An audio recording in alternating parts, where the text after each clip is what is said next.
The morning air at the mountain base was sharp, crisp and heavy with the scent of pine and gun oil. The recruits had been awake since before sunrise, assembling in the training yard as the sun barely touched the horizon. Among them stood a new arrival, silent, calm, her face hidden behind the brim of her cap. Her name, according to the roster, was Sergeant Elara Hayes. To the others, she was just another soldier, another face in the crowd, another body in the endless cycle of drills, commands, and discipline. But there was something about her stillness, something about the way her eyes tracked every movement, that made even the seasoned men uneasy. The base commander, Captain Rourke, had heard about her posting but not her background. She was transferred quietly from another division. No details provided, just an official seal marked classified. That morning, when the others joked about who'd win the long-range shooting trial, Elara remained wordless, cleaning her rifle with precision that bordered on reverence.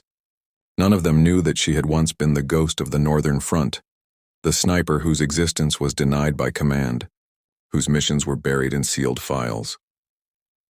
The day's test was simple, a live-fire marksmanship trial at the ridge 2 miles east.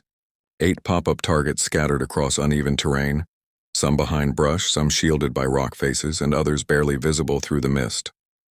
Each recruit was to hit as many as possible in 15 minutes. The record at the base was 7 hits in 14 minutes, held by Lieutenant Harris, a man known for his arrogance as much as his aim. Harris smirked when he saw Elara among the recruits. "Hope you can handle more than target practice, sweetheart," he muttered, earning a few laughs from his squad. Elara didn't respond. She simply shouldered her rifle, the matte black barrel glinting under the light. When the signal flare fired into the sky, Harris went first. He dropped 5 targets cleanly before missing the 6th. The men cheered, clapped, and joked that no one would top that. Then Elara stepped forward. Her movements were fluid, practiced, eerily efficient. She adjusted her bipod, checked the wind with a flick of her wrist, and took a long breath. Her eyes, calm as winter lakes, locked onto the first target. The rifle cracked once, the sound echoing through the valley. The first target fell. Before the echo faded, she had already shifted, sighting the second, the third, the fourth. Each shot rang out like a heartbeat. 8 cracks in 12 minutes. Silence followed.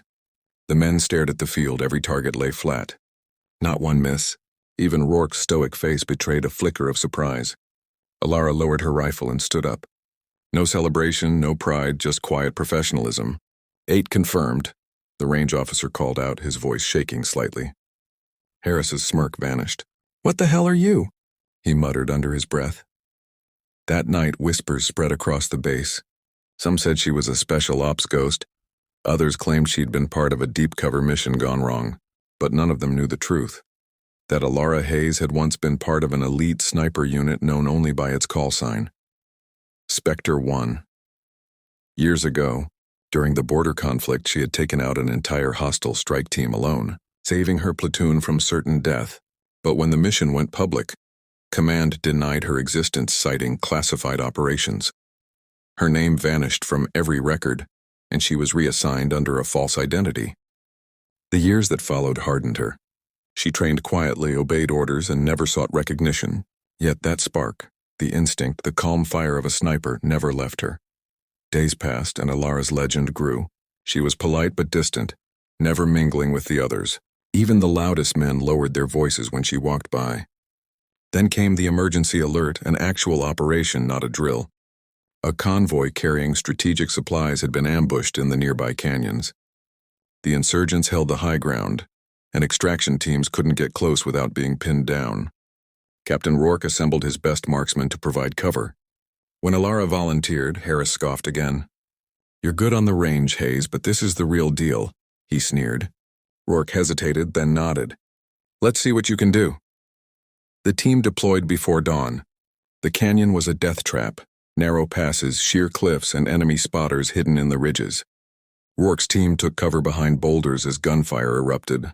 "We can't move forward," one of the soldiers yelled. "They've got snipers on the west ridge."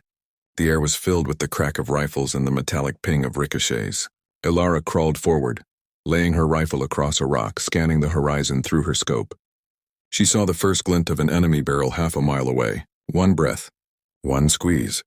The glint disappeared. The second target revealed himself, trying to reposition. Another shot, down. Within minutes, the suppressive fire on their position began to falter. Rourke's radio buzzed. "We've got movement. They're falling back." But the team didn't yet know that Elara had already eliminated 5 enemy snipers in under 10 minutes. Her hands moved with the certainty of muscle memory, adjusting windage, recalculating distances, breathing slow and measured. Then came the final 2, hidden deep in the shadow of a rocky ledge. She shifted position, crawling through gravel until her uniform was coated in dust. She sighted them both through a narrow gap between rocks. The wind gusted suddenly, and any ordinary sniper would have waited, but Elara trusted the air. She fired once, then adjusted mid-breath and fired again. 2 silhouettes slumped forward. The radio crackled again. "All clear. Repeat, all hostiles down." Rourke turned toward her. Disbelief etched across his face. "How many did you just—" "8, she interrupted quietly, lowering her rifle. 8 confirmed, the same number as her range test. The men looked at her as though seeing her for the first time. Not as a recruit, not as a woman in uniform, but as a weapon honed by precision and silence. When the team returned to base, Rourke filed his report. Hours later, his commanding officer called. "Sergeant Hayes," the colonel said over the line. "Is this the same Hayes who was in the Specter Division?" Rourke hesitated. "I don't know, sir. But if she is, you should know she's the reason we're all still alive." That night, Elara sat alone at the edge of the compound, staring at the stars. Her rifle lay beside her, clean and ready. She thought about the past, the missions that had broken her, the comrades she'd lost, the ghosts that never left. The military had buried her name, erased her identity, but they could never erase her aim. In her silence was strength, in her calm was command. Harris approached her quietly. "I owe you an apology," he said, his voice low. She didn't look up. "You don't owe me anything," she replied. "You just needed to see that I was never trying to prove something. I just don't miss." He laughed nervously. "Yeah, no kidding." For the first time, she smiled, a faint curve of lips before she turned back to the horizon. Weeks later, she received a sealed envelope in her quarters. Inside was a single commendation note. "Effective immediately, Sergeant Elara Hayes is reassigned under Special Command Authority. Further details classified." Below that was a symbol she recognized, the insignia of the Specter Division. Her hands tightened around the paper. She had been called back, not as a ghost, but as the one they now needed. The next day, she packed her gear without a word. Rourke met her at the helipad. "You're leaving?" he asked. She nodded. "Duty calls. Where to?" "Somewhere high," she said. "Somewhere quiet." The helicopter blades roared to life as she climbed aboard. Rourke watched as the chopper lifted into the clouds, vanishing into the gray. Months later, rumors began to circulate again. A sniper had taken out an entire insurgent command post from over a mile away. No witnesses, no trace, no shell casings left behind. Locals called her the Phantom Eye. Military reports classified her existence once more. But in the silence of every mission, in the unseen precision of every impossible shot, one truth echoed through the ranks when Elara Hayes took the field. Targets fell and hope returned. Her name might never appear in the books.